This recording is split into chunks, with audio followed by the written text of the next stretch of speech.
ये मार्केट 12,000 से ही मैं इसका बेंचमार्क अभी तक डबल भी नहीं हुआ है। Run is just the beginning of 16 रुपए की यस बैंक अब देखते देखते 22-23 रुपए तक उसको खुद को भी पता है कि ये जो कंपनी है ये आती है तब सभी शेयर्स अच्छे दिखते हैं और उसके साथ ऊपर उठ गया, क्योंकि तब तो मेरे पास ना कैपिटल भी गुना हो गए और हम लोग फिर भी खाली हाथ वापस। अब हमको वही गलती नहीं करनी है।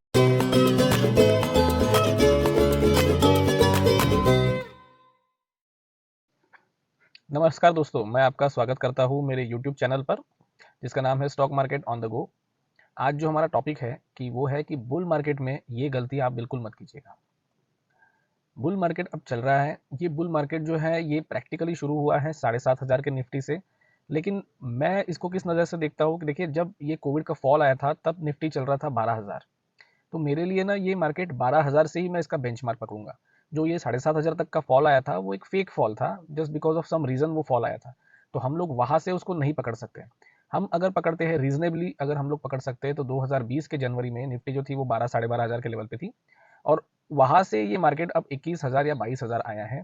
ये जो 12,000 से 22,000 का जो मार्केट आया है ये अभी तक डबल भी नहीं हुआ है। तो अगर हम लोग एक बुल मार्केट अगर इसको समझे तो बुल मार्केट में जनरली इंडाइसेस 3 से 4 गुना हो जाते हैं। अगर आपने पुराना बुल मार्केट देखा होगा 2001 से 2008 का, तो उसमें भी आपको इंडाइसेस कम से कम 3 से 4 गुना हुए थे। 1,500-2,000 की निफ्टी 6,500-7,000-8,000 तक जाके फिर गिरी थी। तो इंडाइसेस का 2-3 टाइम्स होना ये बुल मार्केट में बिल्कुल लाजमी है, नॉर्मल है।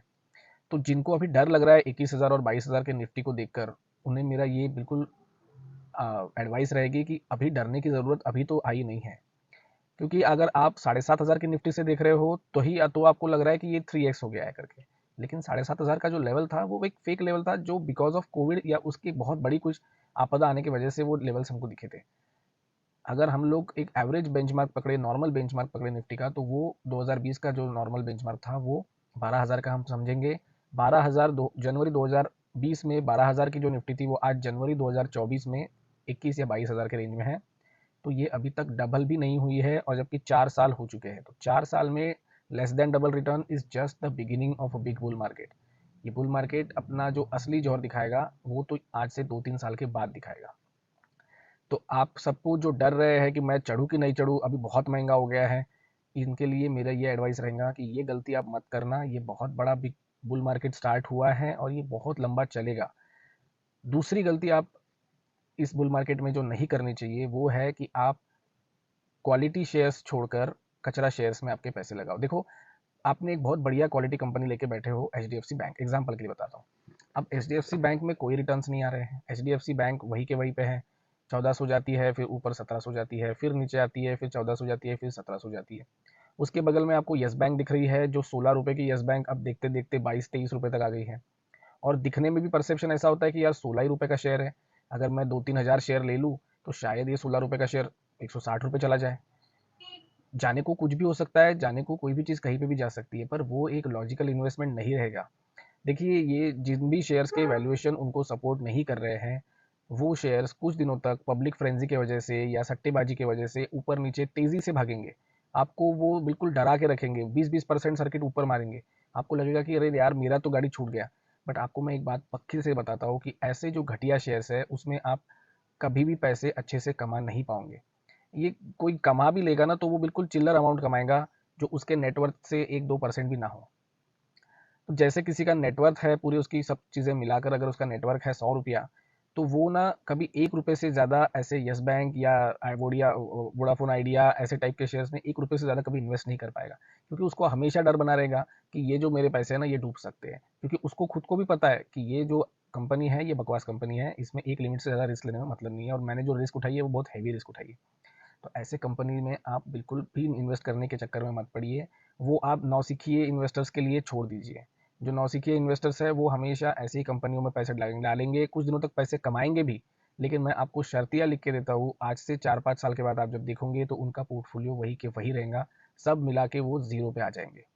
क्योंकि होता क्या है ना कि ये जो रेंज दिख रही है आपको, जैसे वोडाफोन आइडिया बहुत लोगों को दिख रहा है कि 6.5-7 रुपए से 20 रुपए तक चला गया, 16-18 रुपए तक चला गया।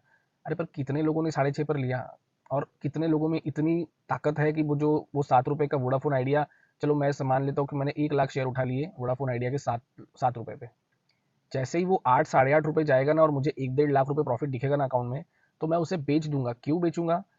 ये नहीं कि मैं सट्टेबाजी कर रहा हूँ इसलिए बेचूंगा। क्यों? इसलिए बेचूंगा क्योंकि मुझे अंदर से तो पता है कि वोडाफोन आइडिया में टाटा फीस कार्यक्रम है, उसमें कुछ ज़्यादा होना है नहीं। तो मैं ऐसे शेयर्स में, एक तो मैं जो भी रिस्क लूंगा तो बहुत जल्दी निकल जाऊंगा उसमें से सबसे पहले तो मैं ज़्यादा अमाउंट उसमें अलोकेट ही नहीं करूंगा। कर भी दिया कुछ अमाउंट तो मैं उसमें से जल्दी से बाहर निकल जाऊंगा। लेकिन अगर गलती से उस शेयर में मैं फंस गया, जैसे आज 18 रुपये में कोई वोडाफोन आइडिया में फंस जाए, तो वो तो ना फंसा ही रह जाएगा, भले ही वो आगे जाके 5 रुपये क्यों ना आ जाए, 4 रुपये क्यों ना आ जाए। ये जो सारे शेयर्स है ना, ये वो टिपिकल कहावत जो है शेयर मार्केट में, उसको बिल्कुल कंक्लूड करते हैं। हाई टाइड आती है तब सभी शेयर्स अच्छे दिखते हैं और उसके साथ ऊपर उठने लगते हैं। लेकिन जैसे ही वो हाई टाइड चली जाती है ना, सिर्फ जिनके पास बेस है, जो खड़े हैं मजबूत इसके साथ, फंडामेंटल्स के साथ, वही खड़े रहते हैं। बाकी सब धीरे धीरे नीचे उतरकर उस समुद्र के पानी में वापस चले जाते हैं। तो ये जो आप बकवास कंपनियों के शेयर्स, खराब फंडामेंटल वाले शेयर्स, जस्ट बिकॉज इसलिए उठा रहे हो कि वो बहुत सस्ते हैं या बहुत कम रेट में मिल रहे हैं, या पेनी स्टॉक्स जैसे 10 रुपए के नीचे मिल रहे हैं या 2 डिजिट में मिल रहे हैं, इसलिए अगर आप ये शेयर्स खरीदने जा रहे हो तो आप बिल्कुल इससे सतर्क रहो। ये बुल मार्केट आपको फंसा देगा और ये जो बहुत बड़ी बुल मार्केट है उसका जो सही जो जायका उठाना है वो आप कभी नहीं उठा पाओगे। तो अब इस बुल मार्केट में करें तो क्या करें, क्या नहीं करें वो तो मैंने बता दिया, लेकिन क्या करें? तो इस बुल मार्केट में आइदर तुमको अगर दो चीज़ें ध्यान में रखनी है। अगर आप एक थोड़े से कंजर्वेटिव इन्वेस्टर हो तो आप बिल्कुल हाई क्वालिटी ब्लू चिप्स, जो मोस्टली लार्ज कैप्स हो या जो मिड कैप में एकदम हायर एंड में हो, ऐसे शेयर्स आप खरीद के बैठ जाओ। या फिर अगर आप थोड़े एग्रेसिव इन्वेस्टर हो तो आप एक काम कर सकते हो कि आप जो मिड कैप्स है उसमें जो क्वालिटी मिड कैप्स है with good fundamental, with good सारी चीज़ें, जैसे मैंने आपको बताया कि आरओई अगर उनका अच्छा है, अगर उस कंपनी में ग्रोथ दिख रही है, अगर उस कंपनी के जो अर्निंग कॉन कॉल्स है वो आपने सुने हैं, आपको उस बिजनेस में मज़ा आ रहा है, तो ऐसे सारे शेयर्स जो हैं उसमें आप इन्वेस्ट करके बिल्कुल शांति से बैठ जाइए। बार बार अंदर बाहर करने के चक्कर में रहोगे तो ये बड़ा सा 4-5 साल का बुल मार्केट निकल जाएगा और आपके हाथ आखिर तक कुछ नहीं आएगा। ये मैं मेरे पिछले 2 बुल मार्केट के अनुभव से बता रहा हूँ कि ये क्या हो सकता है। देखो, पहला बुल मार्केट तो मैंने भी मिस कर दिया था ऐसी ही बेवकूफ़ी करके। दूसरा बुल मार्केट में भी मैं बहुत ज़्यादा पैसे तो नहीं कमा पाया था, लेकिन 2 बुल मार्केट के अनुभव से अब मुझे तीसरे बुल मार्केट में ये गलतियाँ फिर से रिपीट नहीं करनी है। और मेरी ऐसी अपेक्षा है कि आप भी ये गलतियाँ फिर से रिपीट ना करें।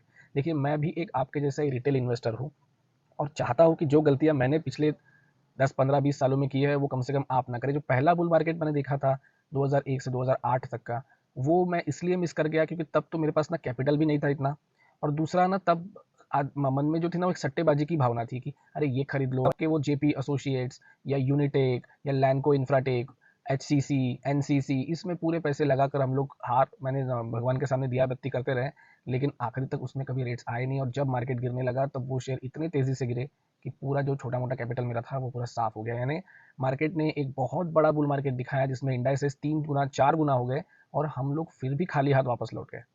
दूसरे बुल मार्केट में जब ये मिड कैप का बुल मार्केट रैली चली, फार्मा में बुल मार्केट चला, तब हमारी गलती ये हो गई कि अच्छा खासा कैपिटल था लेकिन जो बैठने की जो शक्ति थी ना वो नहीं थी, क्योंकि फंडामेंटल्स ठीक से पता नहीं थे किसी कंपनी के। और अब ये जो तीसरा बुल मार्केट हम लोग जिसमें चढ़ गए हैं 2020-2021 से, आज हम लोग अच्छे प्रॉफिट्स में भी है, हमारा कैपिटल भी बड़ा हो गया है, लेकिन अब हमको वही गलती नहीं करनी है जो 2 मार्केट में गलती की, पिछले 2 बुल मार्केट में जो गलती की वो अब नहीं करनी है। इस बार इस बुल मार्केट को पूरी तरह से एंजॉय करना है और एक जिसको बोलते हैं कि आप किसी भी चीज़ का जायका पूरे अंत तक लो, उस टाइप का मज़ा लेने का इस बार इरादा है। तो मेरी आपसे यही सलाह रहेगी कि आप भी ये गलती बिल्कुल मत दोहराइए। और ये 2 गलतियाँ अगर आप बचाते हो इस बुल मार्केट में तो आप at the end of 4-5 years बहुत अच्छा पैसा कमाकर बाहर निकलोगे। पहली गलती कि कचरा शेयर्स में पैसे बिल्कुल डालने नहीं है, और दूसरी गलती कि बार बार छोटे छोटे प्रॉफिट पर प्रॉफिट बुकिंग करने की बिल्कुल चेष्टा मत कीजिए। इसी के साथ मैं आज का भी वीडियो समाप्त करता हूँ। धन्यवाद। आपको अगर कंटेंट पसंद आया होगा तो आप लाइक और सब्सक्राइब जरूर कीजिए। आशा रखता हूँ कि आपका स्नेह ऐसे ही हम पर बरकरार रहेगा, जुड़े रहेंगे। फिर एक बार नए